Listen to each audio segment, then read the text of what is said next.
दोस्तों, जिस मनीषा की बॉडी इसलिए रखी हुई है पिछले 7 दिन से इंतजार में कि कब उसके जो कातिल हैं वह पकड़े जाएंगे और कब जो मनीषा का जाकर अंतिम संस्कार किया जाएगा। और लोग हैं वह मनीषा के लिए सड़कों पर उतरे हुए हैं और इंसाफ की मांग कर रहे हैं। लेकिन अब आकर जो पुलिस है उसने बिल्कुल एक अलग ही खुलासा किया है। पुलिस का कहना है कि मनीषा का न तो कोई रेप हुआ है और ना ही मनीषा का किसी ने गला काटा है और ना ही मनीषा का किसी ने चेहरा बिगाड़ा है और न ही उसके चेहरे के ऊपर तेजाब छिड़क कर किसी ने जलाया है। किसी का कोई दोष नहीं है और मनीषा ने ही बाकायदा एक नोट लिखा है और वो नोट पुलिस को मिला है। उसमें मनीषा की पूरी कहानी लिखी हुई है और यही आज इस वीडियो में आप सबको मैं समझाने वाली हूँ।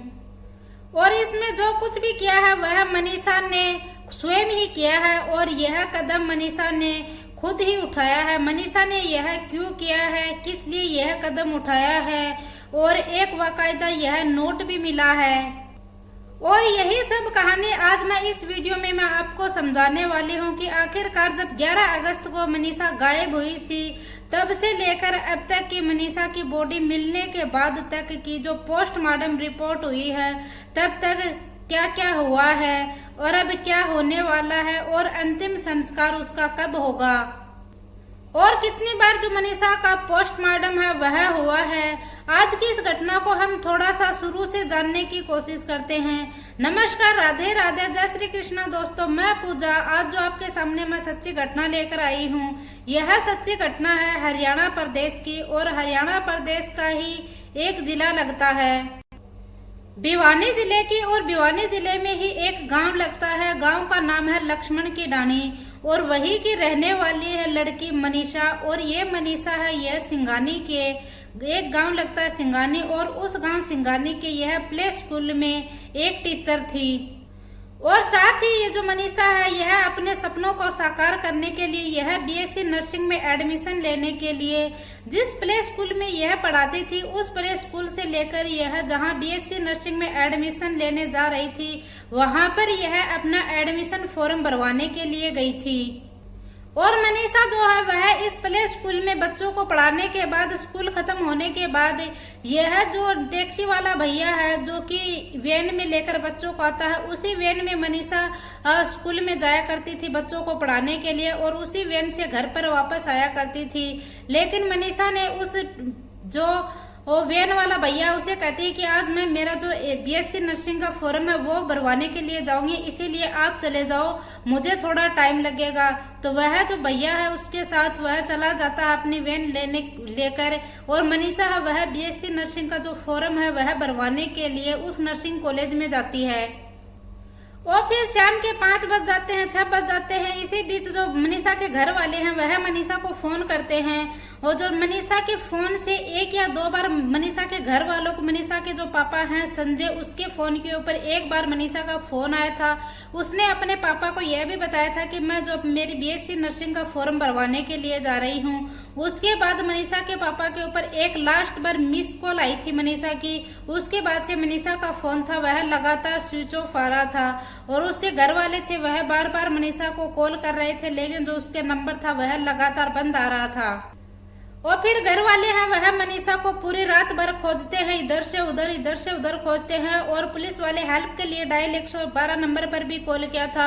वहां से भी जो मनीषा की फैमिली है उसको कोई जो मदद नहीं मिली थी। और फिर अगले दिन यानी कि 12 अगस्त को सुबह है मनीषा के जो फादर हैं और उसके जो दादाजी हैं वह जो नजदीकी पुलिस स्टेशन है वहां पर जाते हैं।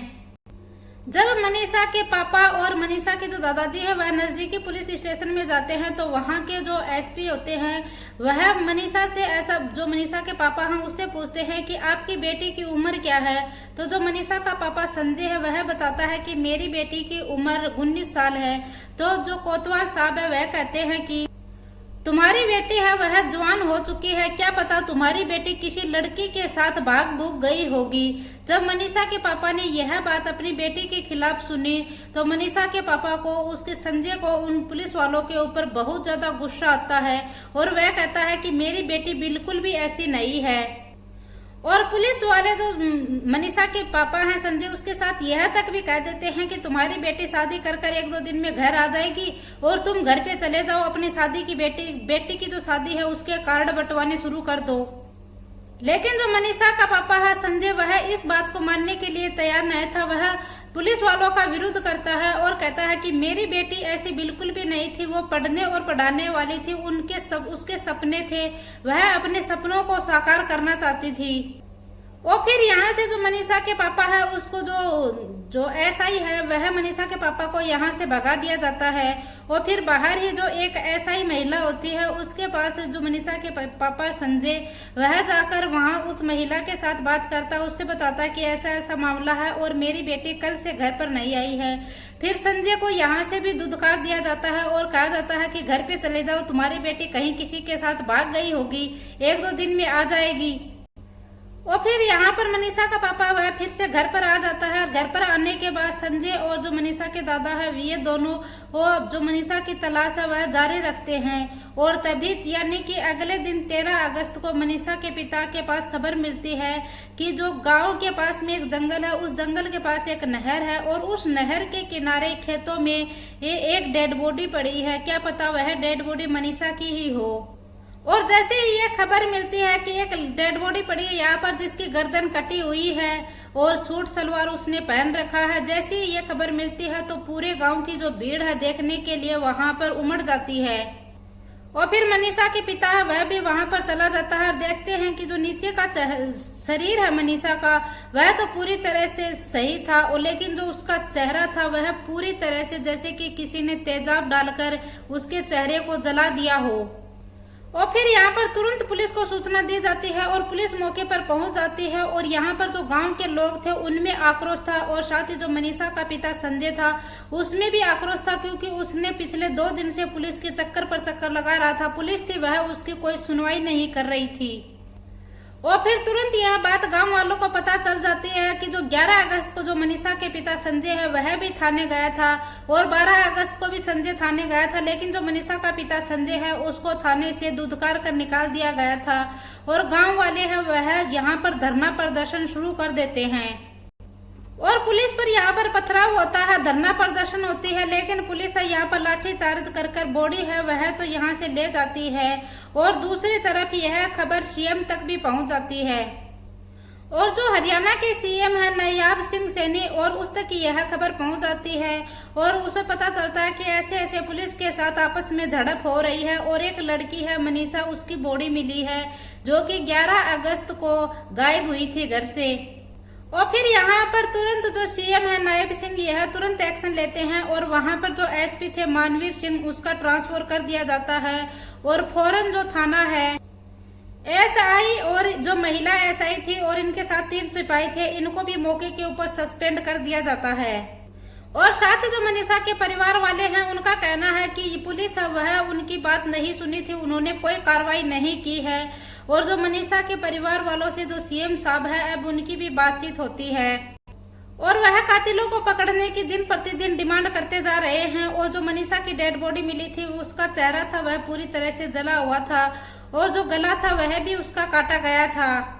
और यहाँ पर बॉडी को देखकर लग रहा था कि मनीषा के साथ पहले तो रेप किया गया था, उसके बाद उसकी हत्या की गई थी और फिर इसके चेहरे को जलाया गया है। और फिर यहाँ पर जो बॉडी है उसको पोस्टमार्टम के लिए भेज दिया जाता है। फिर बॉडी के पोस्टमार्टम का इंतजार किया जाता है और पहले जो पोस्टमार्टम रिपोर्ट आती है उसमें पुष्टि की जाती है वहाँ के एक नए एसपी थे।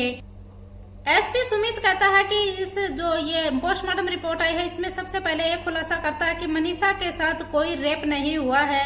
फिर जो गांव के लोग और उसके परिवार वाले लोग हैं वह आग बबूला हो जाते हैं और गांव वाले परिवार वाले लोगों का एक ही सवाल था कि आखिरकार जो उसके कपड़े थे वह इस तरह मिले थे और उसकी गर्दन थी वह भी कटी हुई थी और जो उसका चेहरा था पूरी तरह से वह भी जलाया गया था। आखिरकार यह सब ढेरों सवाल थे, ये सब क्या था। सवालों के साथ यह भी खबर मिल जाती है कि और यह जो न्यूज है यह पूरी तरह से सोशल मीडिया के ऊपर फैल जाती है। यह खबर बहुत तेजी के साथ सोशल मीडिया के ऊपर वायरल हो जाती है और पूरे देश में एक हड़कंप सा मच जाता है, खलबली सी मच जाती है और लोग है वह जो लोग हैं उनमें आक्रोश है वह बहुत ज्यादा बढ़ जाता है। यहाँ लोगों सड़क पर उतरने शुरू हो जाते हैं। और साथ ही जो अलग अलग संगठन है उन्होंने यह भी डिमांड रख दी कि अगर कोई हमें कातिलों का पता बताएगा तो उन्हें 11 लाख या 20 लाख रुपए इनाम के दिए जाएंगे, अगर कोई ट्वीट करके हमें बता देगा तो। और हर जगह ट्वीट के ऊपर यह खबर आग की तरह फैल रही थी, चाहे सोशल मीडिया अकाउंट हो, चाहे इंस्टाग्राम मीडिया अकाउंट हो या फिर यूट्यूब हो, हर जो वो प्लेटफॉर्म है ऑनलाइन सोशल मीडिया का, उसके ऊपर यह जो खबर है यह पूरी आग की तरह फैल रही थी। और फिर यह सब चल रहा था तो इसी बीच जो मनीषा की बॉडी है उसका दोबारा से पोस्टमार्टम रिपोर्ट करवाया जाता है। जब दोबारा से उसका पोस्टमार्टम रिपोर्ट करवाई जाती है तो उसकी जो रिपोर्ट सामने आती है उसमें भी यही पता चलता है कि मनीषा के साथ कोई भी रेप नहीं हुआ है। और उस रिपोर्ट में यह भी सामने आया था कि जो उसकी गर्दन अलग की गई थी वह जानवरों ने अलग की थी, और जो उसकी जो बॉडी थी उसके अंदर से कीटनाशक दवाई मिली है, और जो इसका चेहरा है यह भी जानवरों ने ही बिगाड़ा है। और इसने जो कहा दूसरी रिपोर्ट में यह दावा किया जाता है कि मनीषा ने यहाँ कीटनाशक दवाई है वह पी है। दूसरी रिपोर्ट में यह सब सामने आता है तो यह सब सामने आने के बाद यहाँ पर फिर विरोध और धरना प्रदर्शन है वह और ज्यादा बढ़ जाता है। और अब जाकर यह रिपोर्ट सामने आई है कि 19 अगस्त को तीसरी नई रिपोर्ट सामने आई है पोस्टमार्टम की। उसमें यह कहा जाता है कि जो पुलिस है उसने खुलासा किया है कि जो मनीषा है उसकी बॉडी के अंदर से हमें कीटनाशक दवाई मिली है। मनीषा है जो घर से निकलने के बाद वह एक दुकान पर गए जाने की सूचना है, वह परचून की दुकान के ऊपर गई थी, और इस दुकान के ऊपर से जो यह कीटनाशक दवाई ली थी इसकी सीसीटीवी फोटोज भी मिल गई बताते हैं। और साथ ही जो मनीषा का बैग था उसके अंदर से एक नोट मिला था, उसमें यह पुष्टि की जाती है कि जो मनीषा है यह कदम मनीषा ने स्वयं उठाया है, और यह कदम मनीषा ने खुद उठाया है। वही जब गांव के लोग और पब्लिक में यह सवाल जाते हैं तो, और मनीषा के गांव वालों का कहना है कि जो मनीषा के पास जो नोट लिखा हुआ मिला था वह मनीष कहां से मिला है। मनीषा की जहां बॉडी पड़ी थी वहां पर तो कोई नोट नहीं लिखा हुआ था, दूसरे दिन और तीसरे दिन तक भी कोई नोट नहीं था। और फिर जो यह एसपी है यह बताते हैं, सुमित ये कहते हैं कि जो मनीषा का बैग था उस बैग के अंदर यह नोट हमें छुपा आकर रखा हुआ था, यह उस मनीषा के बैग के अंदर हमें यह नोट मिलता है। और यह जो नोट है यह हरियाणी भाषा में लिखा हुआ था। इस नोट में लिखा हुआ था कि मेरी वजह से मम्मी पापा आप लोगों को बहुत प्रॉब्लम होती है, और मैं सबकी बातें सोचती हूँ और सारे जमाने की बातें मैं सुनती हूँ, और फिर मैं भी दुखी हो जाती हूँ। नहीं तो मैं कल गलत थी और ना ही मैंने कुछ गलत किया है, और मैं कभी भी सोचा ही नहीं था। मैं अपने पेरेंट्स का, मैं आपका ड्रीम था वह पूरा करना चाहती थी। मैं बीएससी नर्सिंग चाहती थी और मैंने जो NORCAT क्रैक किया था और एक नर्सिंग ऑफिसर बनना चाहती थी। मैं आपका सपना पूरा करना चाहती थी। मैं आप लोगों के ऊपर बोझ बनकर नहीं रहना चाहती थी। और सॉरी मम्मी पापा, मैंने अगर आपको हर्ट किया हो तो आप दुनिया के सबसे अच्छे मम्मी पापा हो। थैंक यू इतनी अच्छी और प्यारी जिंदगी देने के लिए। आप लोगों ने मुझे पाला और मुझे एक राजकुमारी की तरह रखा और मेरा ख्याल रखा। मैं भिवानी हूँ और मैं यह कदम खुद उठा रही हूँ, और पुलिस को यह नोट दिया था और यह नोट मिला है। आप इस नोट के बारे में क्या कहना चाहेंगे कमेंट बॉक्स में जरूर बताना। और जो साथ ही जो मनीषा के दादाजी है उसका कहना है कि मनीषा ने ऐसा कदम बिल्कुल भी नहीं उठा सकती, क्योंकि वह नर्सिंग की पढ़ाई करना चाहती थी। वह थोड़े दिन पहले ही मेरे साथ बातचीत की थी और वह कहती थी कि दादाजी मुझे नर्सिंग करनी है, तो मैंने उससे कहा कि बेटा तुम बेफिक्र होकर नर्सिंग करो। और उसने कहा कि अगर तुम्हारे पिताजी पैसे नहीं देंगे तो मनीषा के दादाजी ने कहा कि मैं तुम्हारे साथ हूँ, मैं तुम्हारी फीस जमा करवाऊंगा, मैं तुम्हें पैसे दूंगा नर्सिंग करने के लिए। और साथ ही सबसे बड़ा सवाल यह है कि अगर मनीषा पढ़ना ही नहीं चाहती थी तो मनीषा उस कॉलेज में जो नर्सिंग का फॉर्म है वो भरवाने के लिए क्यों जा रही थी। अगर मनीषा को सुसाइड ही करना था तो वह स्कूल से, जो प्ले स्कूल में वह पढ़ाती थी, उस प्ले स्कूल से वह सीधा घर पर जाकर भी तो सुसाइड कर सकती थी। वह प्ले स्कूल से सीधा उस बीएससी नर्सिंग कॉलेज में क्या करने गई थी। यहाँ पर लोगों के सवाल हैं, वह तरह तरह के सवाल इकट्ठे हो रहे हैं, खड़े हो रहे हैं कि मनीषा को अगर सुसाइड ही करना था तो वह घर पर जाकर भी कर सकती थी, इतनी दूर जाकर क्यों किया। बहुत सारे सवाल है। सबसे बड़ा सवाल है, अगर मनीषा की बॉडी का मतलब जो उसकी बॉडी है उसको जानवरों ने खाया था तो सिर्फ उसके चेहरे को ही जानवरों ने क्यों खाया। और नीचे का जो शरीर है उसका मनीषा का यह पूरी तरह से सही था क्योंकि उसके कहीं भी कोई भी खरोंच नहीं आई थी। क्या जानवरों ने सिर्फ मनीषा का चेहरा ही खाया था? क्या उसकी गर्दन को ही चोट पहुंचाई थी? गांव वालों की यह सवाल थे, यह पूरी जहन में पूरी तरह से गांव वालों को घूम रहे थे और गांव वाले थे वह सवाल पे सवाल किए जा रहे थे। और साथ ही गांव वालों का यह भी कहना कि अगर मनीषा की जो बॉडी है उसमें कीटनाशक मिला है तो जो मनीषा की बॉडी को जो जानवरों ने खाया था उन जानवरों की मौत क्यों नहीं हुई। और यहाँ साथ ही डॉक्टरों का ये भी कहना है कि जो मनीषा की जो कीटनाशक दवा थी वह सिर्फ मनीषा के पेट के अंदर ही थी और बॉडी के अंदर मनीषा की कीटनाशक दवाई नहीं थी। और यह सब कहकर पुलिस ने है वह अपना पल्ला झड़का लिया है और पुलिस ने कहना है कि मनीषा का कोई हत्यारा नहीं है और मनीषा की किसी ने कोई हत्या नहीं की है और मनीषा ने यह कदम यह स्वयं मनीषा ने उठाया है। अब आप ही बताइए कि यहाँ पर एक बॉडी मिली है, वहां पर पूरे देश में इंसाफ की मांग चल रही है। अब पुलिस ने ही इसको इंसाफ देने के लिए इनकार कर दिया है। अब आप इसके बारे में क्या बोलेंगे कि हमारे देश का जो कानून है वह किस हद तक अब हो चुका है कि यहाँ पर जो लोगों को इंसाफ है वह एक बॉडी है वह मिलती है, उसमें कहा जाता है कि इसने स्वयं ही सुसाइड किया है और इंसाफ के बदले यहाँ पर हत्यारों को पकड़ने के बदले यहाँ पर उल्टे घर वालों के ऊपर ही ब्लेम लगाए जा रहे हैं। और साथ ही यहाँ पर यह भी बदल दिया जाता है कि जो आपकी बच्ची है उसके साथ कुछ हुआ ही नहीं है, उसने तो सुसाइड किया है, वह सुसाइड उसने स्वयं ने ही किया है। और आप इस घटना के बारे में क्या बोलेंगे? आखिरकार मनीषा के साथ क्या हुआ है, क्या नहीं हुआ है, हमें कमेंट बॉक्स में जरूर बताना। दोस्तों, इस पूरी घटनाक्रम को सुनाने का उद्देश्य मेरा किसी को दिल को ठेस पहुंचाना नहीं है, किसी को परेशान करना नहीं है, बल्कि आपको जागरूक करना है, सचेत करना है। जय हिंद, जय भारत।